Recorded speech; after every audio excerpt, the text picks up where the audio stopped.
Write this down.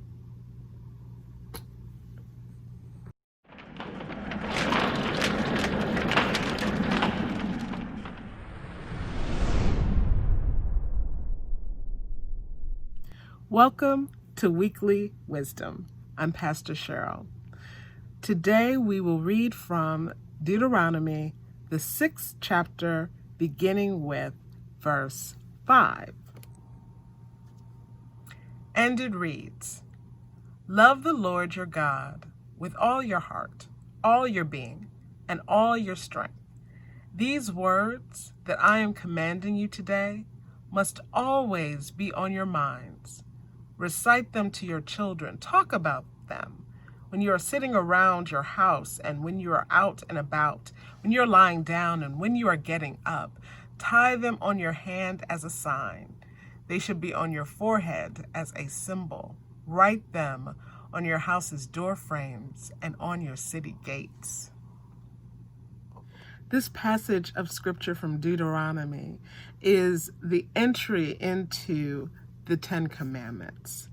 It is the long version, I tend to think of it, of that narrative where it's really extended and expounded upon. And so it's not a simple listing of the commandments as, bullet points or that numbered list that we often think of in terms of the Ten Commandments. We start with the first one here. It has its own full paragraph and is then followed with a recitation of the history of, and a small history, but still the history of God's relationship with God's people and what God has done through the generations, and how God has been faithful to ancestors, and how that impacts our relationship with God today.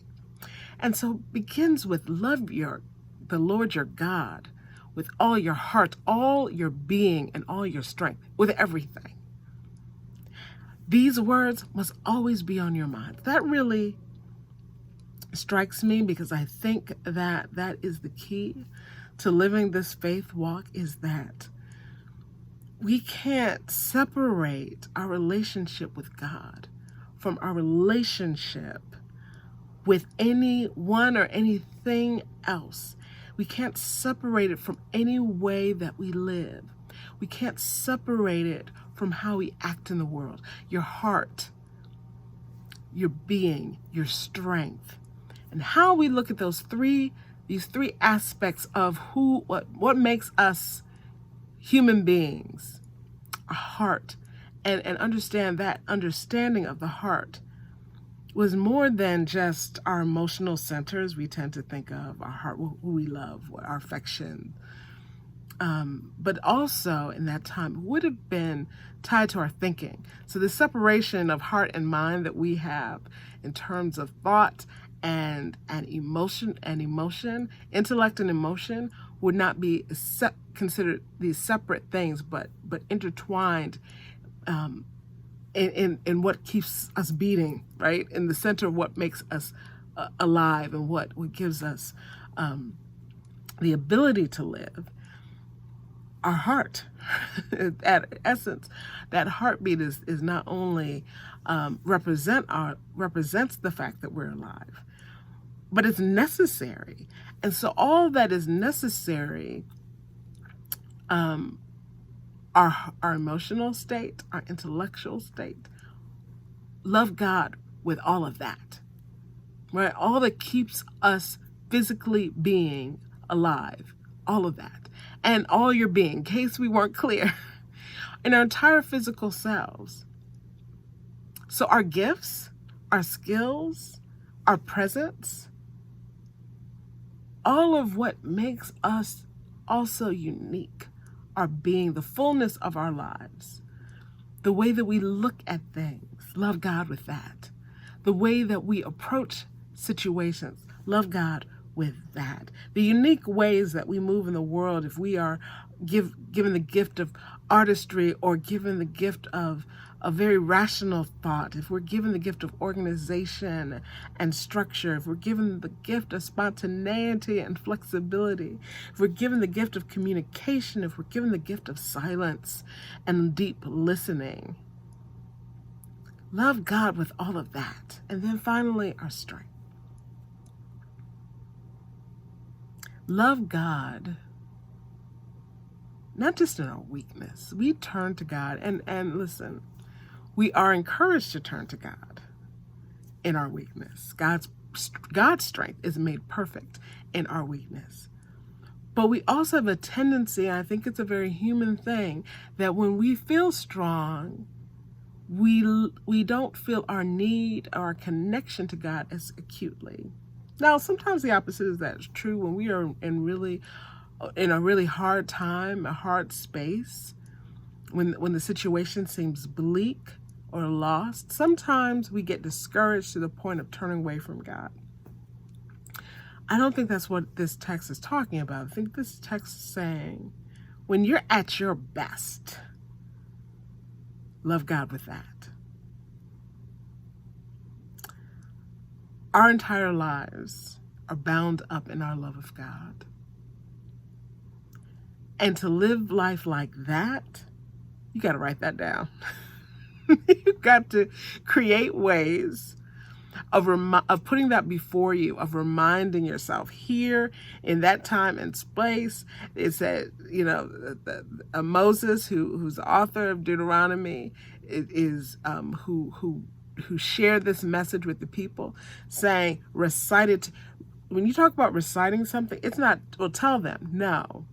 Tell them repeatedly. Make that a habit. Tell them until they know it, until they can recite it back. Talk about it. Just talk about it in the course of your conversation. When you're sitting around, when you're out and about, when you wake up, when you go to bed, remind yourself constantly. I think that's why in Thessalonians it talks about pray without ceasing. Like, this has to be before us all the time. Tie them on your hand as a sign. Those plastic bracelets that people wore. What would Jesus do? I always wanted to change that. What did Jesus do? Because sometimes we can manipulate what we think Jesus would have done, but that's another topic for another day. But if we have to put it on, let's get a wristband. Love God with all of it.